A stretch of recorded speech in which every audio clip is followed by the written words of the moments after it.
Hello and welcome to the Otaku Network podcast. My name is Steve. And I'm David. And we are into the 2025 spring season, so we're kicking off with 3 brand new shows. We got a lot to cover, so we'll get right into it with my pick, Kowloon Generic Romance. Kowloon Generic Romance follows a woman who works in a small real estate company named Reiko Kujirai. She lives within the city of Kowloon. So Kowloon existed at one point in the real world as a very infamous neighborhood in Hong Kong until it was torn down, I believe. It was either 95 or 96.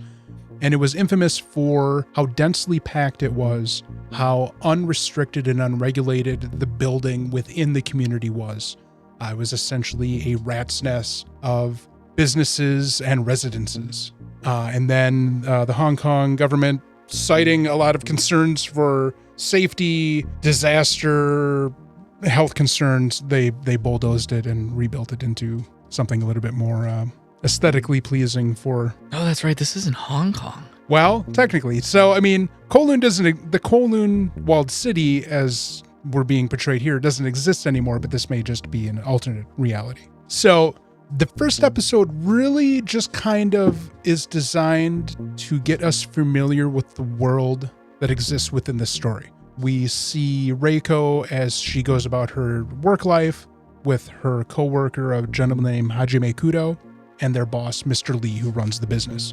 And Reiko is a very serious, reserved, introverted character, whereas Hajime is very extroverted. And he goes through a lot of efforts in the episode to try to get Reiko to see Kowloon the way he does and share his love for it. But then in the episode, we get a couple of splashes that something's not exactly as it seems. Throughout it, they're talking about this technology created by this pharmaceutical company called Habenuma.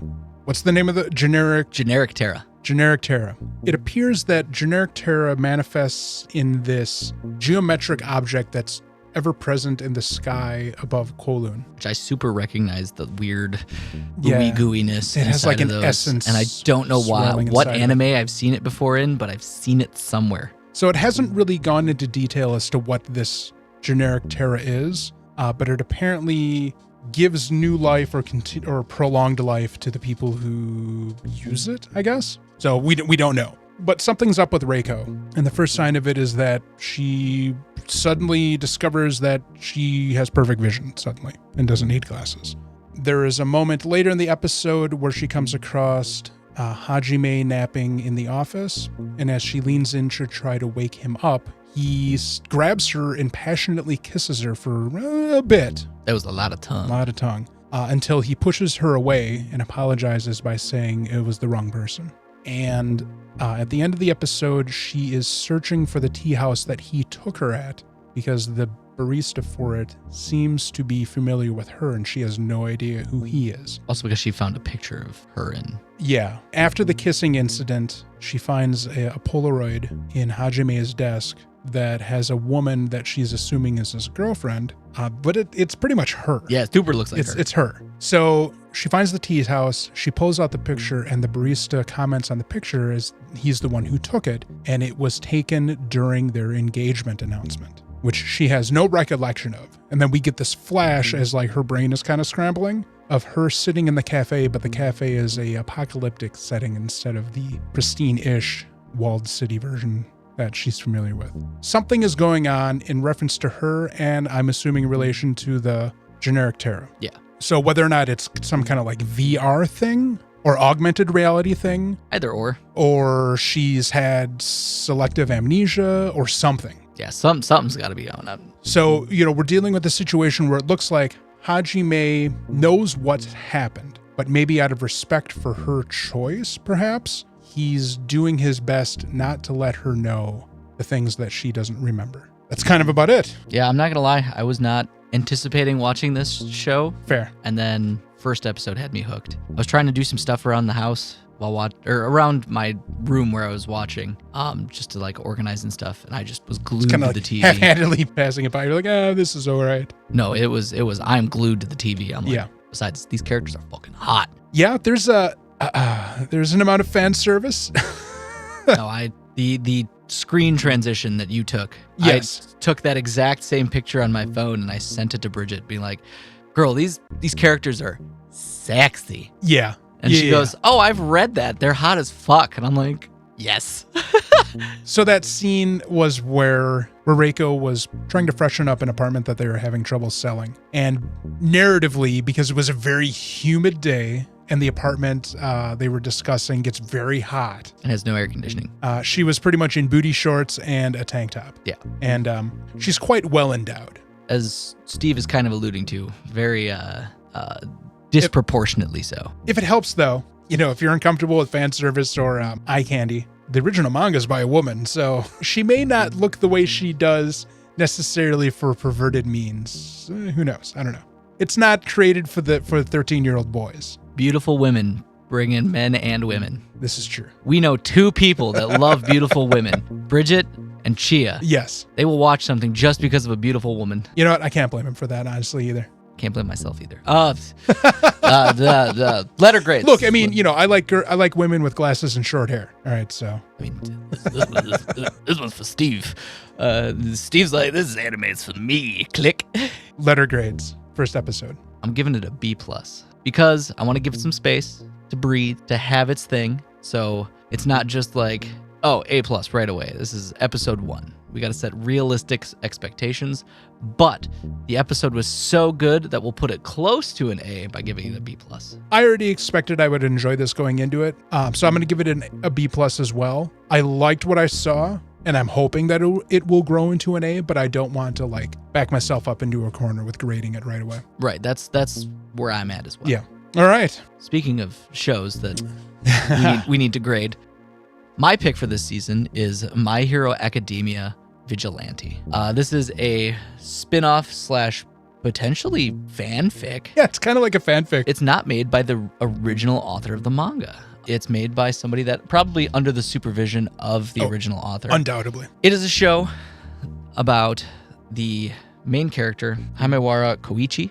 It opens with him kind of narrating what's going on and how this series is going to take place well before Izuku Midoriya has any even thoughts about attending UA High, which, if you're familiar with the series, is the high school that a lot of superheroes in Japan go to school for to hone and train their abilities so that they can get superhero licenses. Because in this world, you need a license to be a superhero.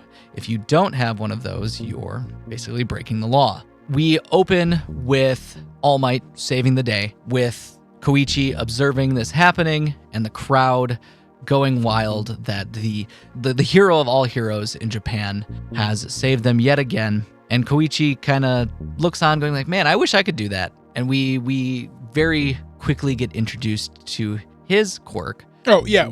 Okay, why don't we back that up? For anybody that hasn't even watched MHA. Fair.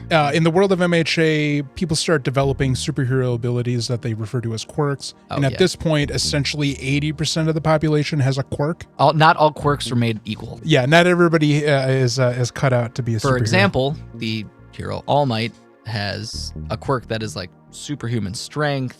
He fly too. Yeah, he can fly. Yeah, I can never remember. His quirk is Superman. Right, he's basically Superman without the laser beam eyes. Yeah. Or X-ray vision. But anyway, Koichi. We very quickly find out that his quirk is kind of lame.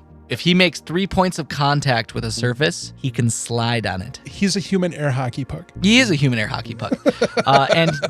And you'd think that being able to slide on a surface might be useful, but he can only go about as fast as a bicycle. A slow bicycle. Bicycle. A lot of people... A brisk walk. Right. A lot of people look at him and are just like, oh, look at the cockroach scuttling around. And he accidentally bumps into 3 kind of gangstery, thuggy kind of dudes. Hoodlums. Yeah. And they very quickly get pissed off that he, bumped into them and they spilt their soda. Yeah, they pulled the classic Yakuza wannabe activity for like, oh, you did a thing. No, you got to pay for it. So he pulls out his quirk, slides away. And we get introduced to another character that has been important in this episode called Pop Step. Yep. She is a pop star that it seems like she has a quirk. Her quirk is leap or something like that. Yeah, she has this quirk that allows her to jump up to high places. She's basically a super jump. And she uses this to be a underground pop star. So she pops up in places randomly. She throws guerrilla concert performances. Yeah. She just out of nowhere will just start performing. Like she was performing on a street lamp that Koichi saw her performing at and was like, yeah, there she is, pop step. She's better be careful. The police will get her one of these days. And he realizes again that he's late and slides off. Slides off to work.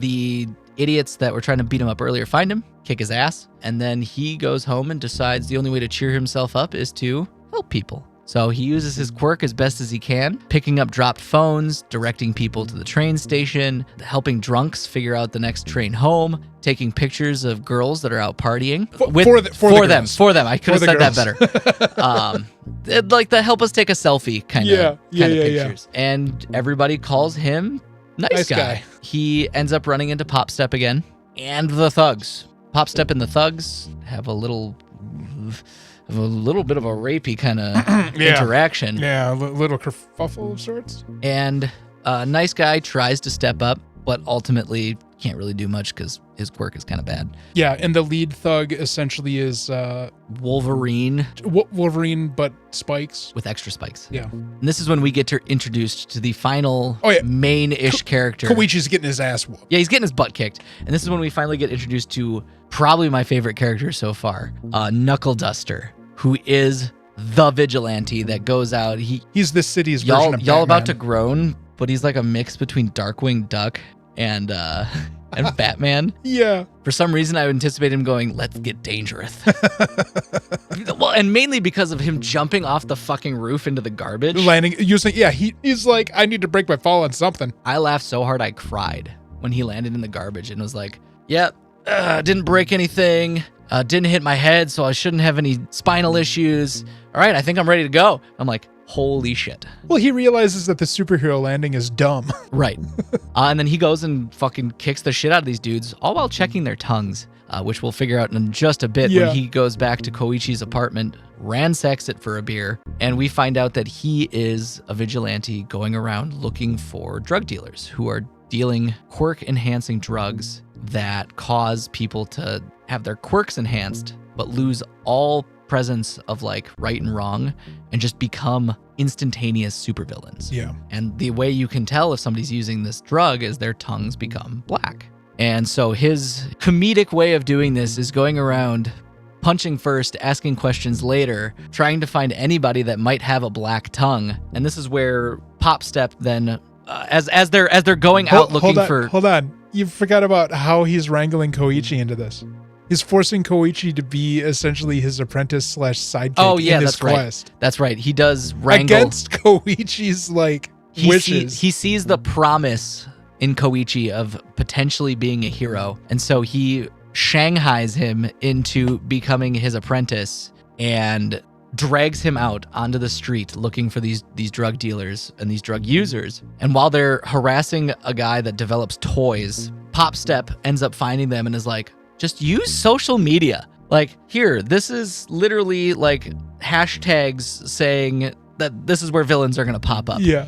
And Knuckle Duster decides that he's still going to beat up this old guy. And at the very end, this salary man. Right. And at the very end, we get introduced to another character from the main series, Eraserhead, who stops Knuckle Duster. And we're left on this cliffhanger of, is Knuckle Duster going to fight one of the main superheroes that's kind of part of the big group of superheroes that are keeping this city safe? Eraserhead, All Might, and a few others are kind of like the big important superheroes that they're defend. The Justice League. They're basically the Justice League. And at this time, this is the height of them protecting the city. They're still young. They haven't had a lot of the experiences that would cause them to go do what they do in the main series. Mm-hmm. And so this is kind of their prime. They're their prime, and I cannot wait to see a lot of these superheroes in their prime. This is where especially as somebody that has watched My Hero Academia. This is where the legend building is taking place. Right. And so that's kind of the synopsis of the first episode of My Hero Academia. I really liked it. I had a lot of fun. The art style is so comic booky, and I love it. It's very 90s American comic book. I love the pop text. They're using the onomatopoeia, Onomatopoeia pop. Yeah. I fucking love that. A la, you know, Spider-Man. 60s Batman. Well, especially the new Spider-Mans have done that too. And the panels, having panels show up in the animation too. I was just, c'est magnifique. I loved it. So I've never watched My Hero Academia because I'm not a superhero fan. Superheroes are not my thing. I've watched all of the Marvel movies. I was a collector of X-Men in the early 90s, but I just don't do superheroes. And I really dislike a lot of the character design and artwork choices in My Hero Academia. This was fucking fun. When we were going through trying to figure out what shows we were going to watch for the season, I was excited for the preview for this too, particularly because of the character design and the attitudes of Knuckle Duster. It reminds me a lot. I don't know if you've ever seen the original, not original, but the Tick. Did you ever watch the Tick cartoon? I was just too young for that. Correct. Look, my kids have watched it, but that's because I showed them it. Right. I was too young, and my parents. We will watch Tick at some point because it is so fun. Knuckle Duster and his relationship, Koichi, is very similar to Tick in the relationship to his sidekick. I do also like Koichi as a main character because of his... He's like, I don't want to do any of because this. Of his resistance to being a superhero. Yeah. And the fact... Not even that. Well, he realizes that his quirk isn't useful, and he kind of like accepts... kind of his place. He's sad about it. He tries to do good. Yeah. But he's not trying to be a superhero. He's just trying to help so that he feels like he's participating in society in a meaningful way. I was so happy that when he did the whole by night, doing the kick-ass thing. Yeah. You know, and it was like, is this just gonna be like Kick-Ass where he gets his shit rocked? It was like, no, he's just going around being very Japanese. Helping people do all this stuff, telling people when they're going to miss the last train. It's like, that was such a good turn. I loved it. I think Koichi is a very good character. Yes. Knuckle Duster's very good. Pop Step's good too. She's a weirdo. Exactly. I like all three of the main characters we've seen so far, and I'm excited to see how they interact with the characters from the main series. Yeah. Well, we're going to get that real quick. Especially with Eraserhead. I just don't know who else we're going to see. I know in the intro, there's a couple other heroes that we saw. And there are some very good characters in My Hero Academia that are very funny, and their interactions are hilarious. I am optimistic about this show. I am too. The only complaint, but that's just me. That's not the show. I understand and respect why it's happening.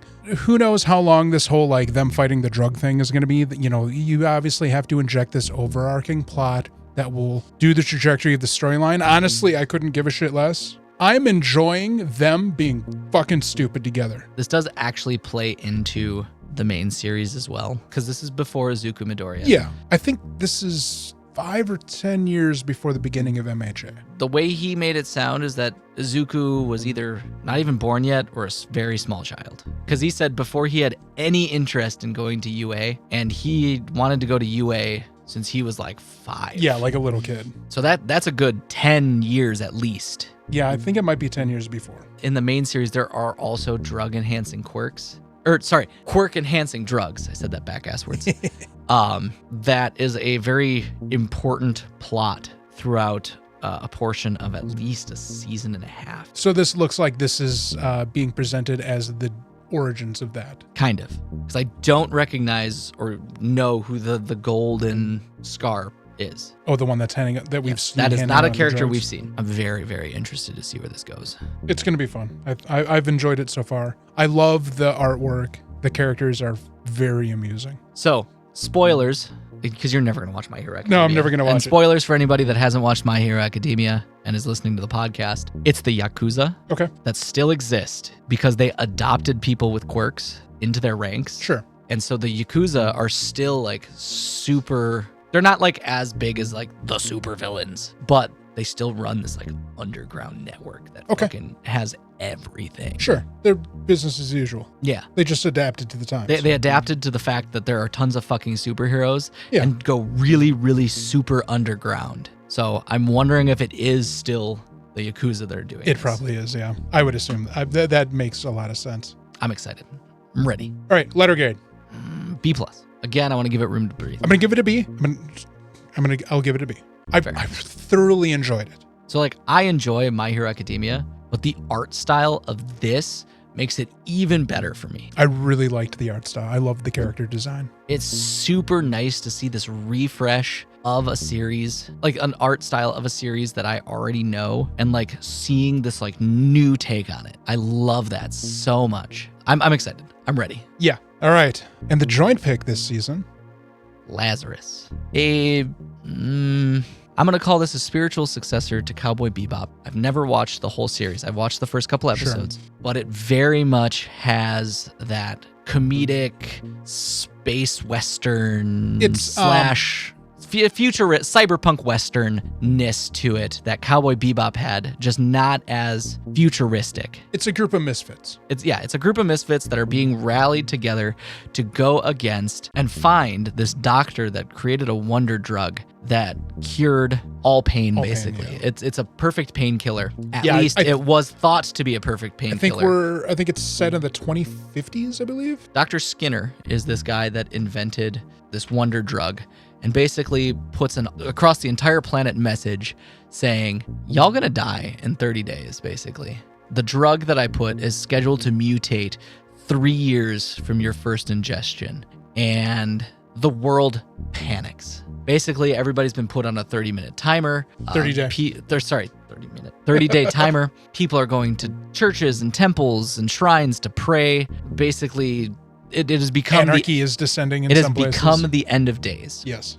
This mysterious group called Lazarus is going around collecting misfits to basically find Dr. Skinner, because Dr. Skinner said, if you find me, I will give you the antidote and you can save all of humanity. But you have to find me within 30 days or you guys are screwed. And so Hirsch, the leader of Lazarus, goes around and collects a team of people. There's Axel Gilberto, Doug Hadeen, Chris, Leyland, and Elena. Basically, you have your face, your Victorian... It seems like he's a vehicle expert. Doug likes the popped collars. We have other starched collars. We have Chris, who's our feisty blonde, who really likes to shoot guns. Shoot guns and ride a motorcycle. Yeah. And apparently she has an explosives issue too. Yes. There's Leyland, who is the tech genius. Yeah. But more in the sense of like drones and remote controlled vehicles. He's like a teenager drone enthusiast, tech weirdo. And then there's Elena, who is the supercomputer, basically. Yeah, shut-in hacker kind of figure. And this group is essentially in this first episode tasked with getting Axel to join their group, as he's in prison with like 800 years of time that he has to spend because of multiple life sentences. Yeah, and we have no idea why.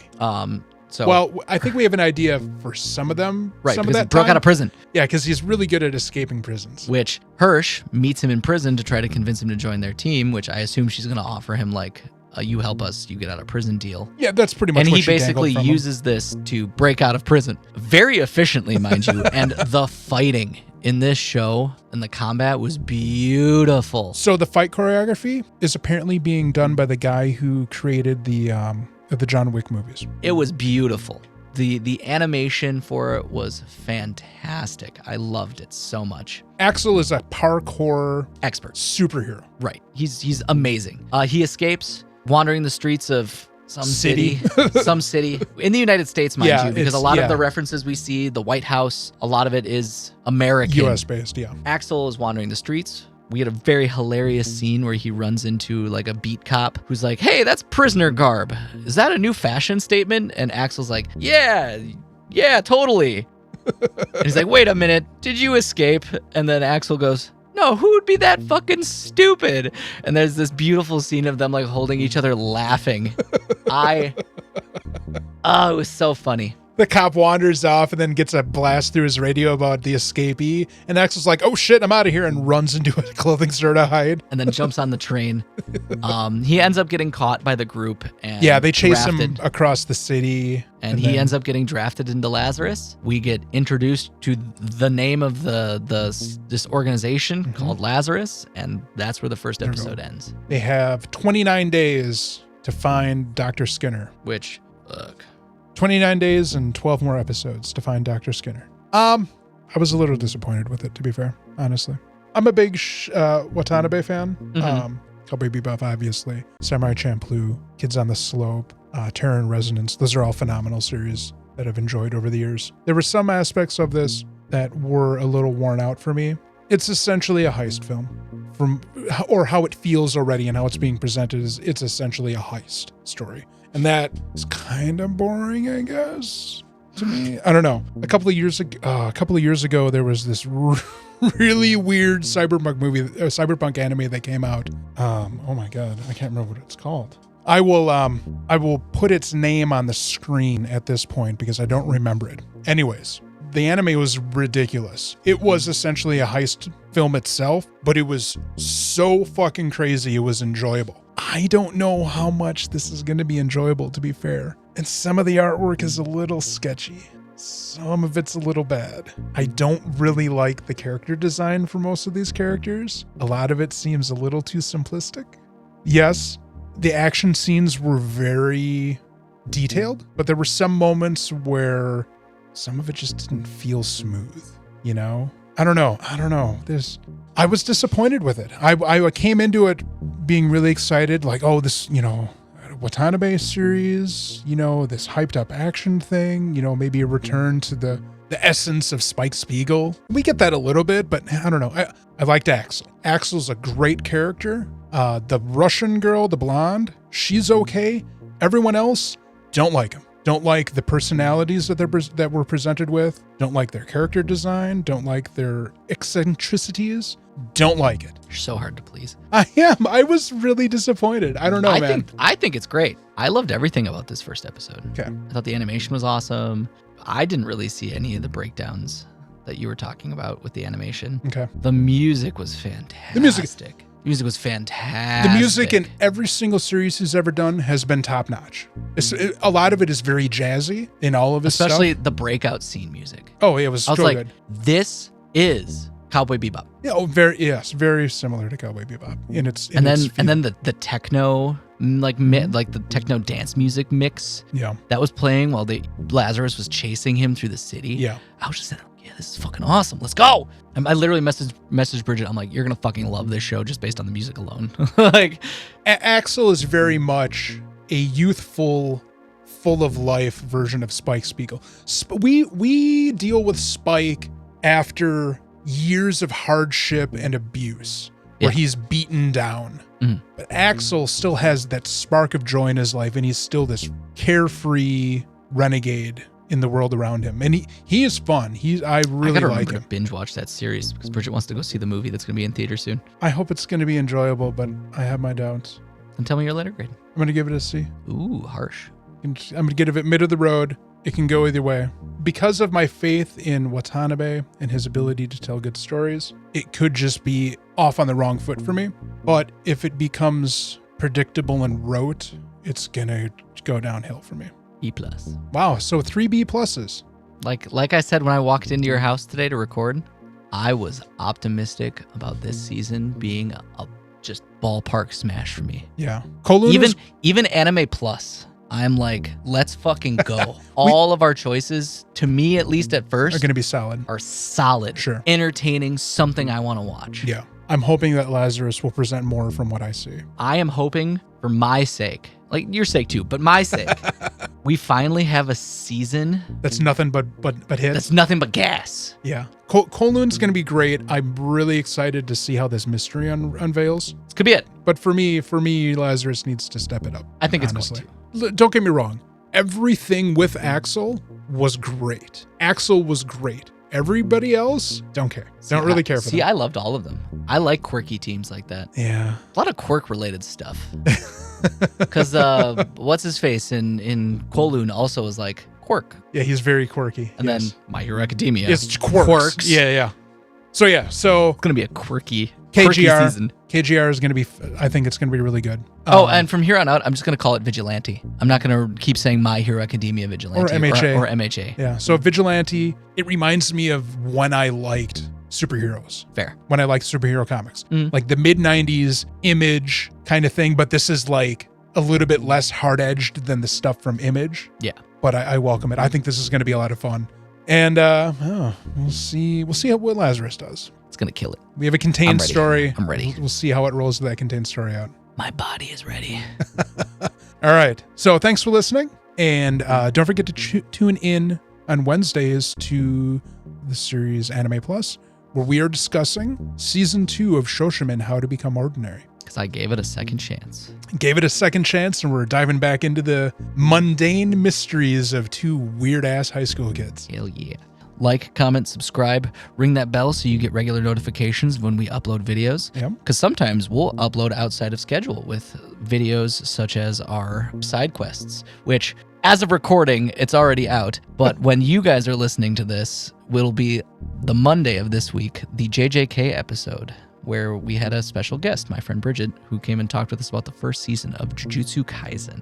Against my usual tastes, I watched the first 24 episodes of Jujutsu Kaisen, and then we discussed that. And you'll hear Steve admit some things. But I'm not going to spoil it here. You have to listen to the podcast to find out what Steve ended up saying about the show. Yeah. And hopefully check that out. Give us some comments on that as well. And then we also had an episode that came out before that where we sat down and watched the seminal Satoshi Kon movie Perfect Blue.